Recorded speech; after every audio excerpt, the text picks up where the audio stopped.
வணக்கம். இன்னைக்கு என்ன சமையல்னு பார்க்கலாம் வாங்க.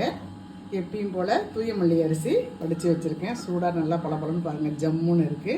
இந்த தூயமல்லி அரிசியை பற்றி நிறைய பேர் கேட்குறீங்க. இது ரொம்ப உடம்புக்கு நல்லதுங்க. அன்பாலிஷ் அரிசி சுகர் பேஷண்ட் சாப்பிட்லாம், எல்லாருமே சாப்பிட்லாம். நாங்கள் அந்த ஷாப்பில் போய் கேட்டோம். அவர் விசிட்டிங் கார்டு கொடுத்துருக்குறாரு. நான் அதை அவங்களுக்கு அப்புறமேட்டா முறையாக எப்படி உங்களுக்கு தெரிவிக்கணுமோ நான் தெரிவிக்கிறேன். நான் இதுதான் இன்றைக்கி எங்கள் வீட்டு சாதம். அடுத்து சுரக்காய் பொரியல், அதாவது கூட்டு மாதிரி இல்லை, பருப்பு போடாத வெறும் சுரக்காவை மட்டும் போட்டு ஒரு தலை சாதத்தில் போட்டு சாப்பிட்ற மாதிரி ஒரு பொரியல் மாதிரி, ஒரு பொரிக்குழம்பு மாதிரி வச்சுருக்கோம். சூப்பராக இருக்கும். வேர்க்கடலை நுணுக்கி போட்டு வச்சுருக்கோம். ரொம்ப அருமையாக வாசனையாக நல்லாயிருக்கும், ஜம்முன்னு இருக்கும். அடுத்து அஸ்யூஷுவல் எப்பயும் போல் மிளகு ரசங்க, ஜம்முன்னு சூப்பராக வச்சுருக்குறோங்க. ரொம்ப மிளகு ரசம். அதுக்கு நாங்கள் சைட் டிஷ் இன்றைக்கி எதுவுமே பண்ணலை. ஹோட்டல்லேருந்து ஒரு சாம்பார் வடை, ஒரு தயிர் வடை ப்ளஸ் சாதா வடை வாங்கியிருக்கிறோம்.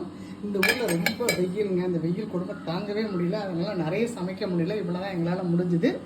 எல்லாருக்கும் பிடிச்சிருந்ததுன்னா ஷேர் பண்ணுங்கள், கமெண்ட் பண்ணுங்கள், லைக் பண்ணுங்கள். நன்றி, வணக்கம்.